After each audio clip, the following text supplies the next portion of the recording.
ధృతరాష్ట్రుడికి పెళ్లి వయసు వచ్చింది. భీష్ముడు ఎలాంటి సంబంధం తీసుకొచ్చి పెళ్లి చెయ్యాలి అని ఆలోచిస్తుండగా విదురుడు వచ్చి ఒక సలహా ఇస్తాడు. గాంధారపు దేశపు రాణిని ధృతరాష్ట్రుడికిచ్చి పెళ్లి చేద్దామని చెప్తాడు. భీష్ముడు ఆమెనిచ్చి ఎందుకు పెళ్లి చెయ్యాలి అని అడుగుతాడు. అప్పుడు విదురుడు ఆమెకి 100 మంది పుత్రులు జన్మించే వరం మహాశివునితో పొందింది. ఆమెనిచ్చి పెళ్లి చేస్తే కురువంశము ఇంకా అభివృద్ధి చెందుతుంది అని విదురుడు భీష్మునికి సలహా ఇస్తాడు. భీష్ముడు కొన్ని నెలల తర్వాత గాంధార దేశపు రాజ్యానికి వెళ్తాడు.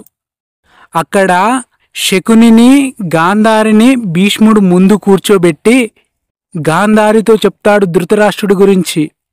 అమ్మా, నీ కాబోయే భర్త శక్తివంతుడు, బలవంతుడు, మహాజ్ఞాని, కురు సామ్రాజ్యానికి రాజు అని చెప్పి ధృతరాష్ట్రుడు గుడ్డివాడు అని చెప్తాడు.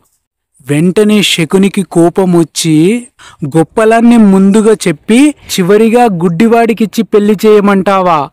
ఈ సంబంధం మాకు అవసరం లేదు, మీరిక వెళ్ళిపోవచ్చు అంటాడు శకుని.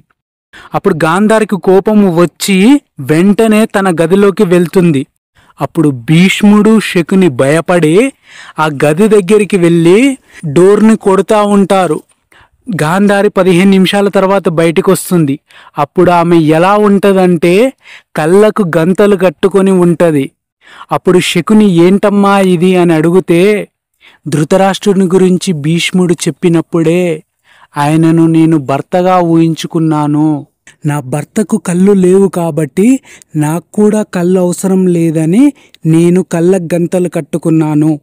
నా భర్తకు ఇచ్చే నేను మొదటి కానుక ఇదే అన్నయ్య అని శకునితో చెప్తుంది.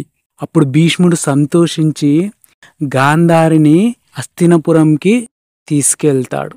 అప్పుడు శకుని ఆలోచిస్తాడు, నా బావేమో గుడ్డివాడు, నా చెల్లెలేమో కళ్ళకు గంతలు కట్టుకొని ఉంది, ఎలా బతుకుతుందో ఏమో అని శకుని తన తండ్రి పర్మిషన్ తీసుకొని హస్తినపురంకి బయలుదేరతాడు.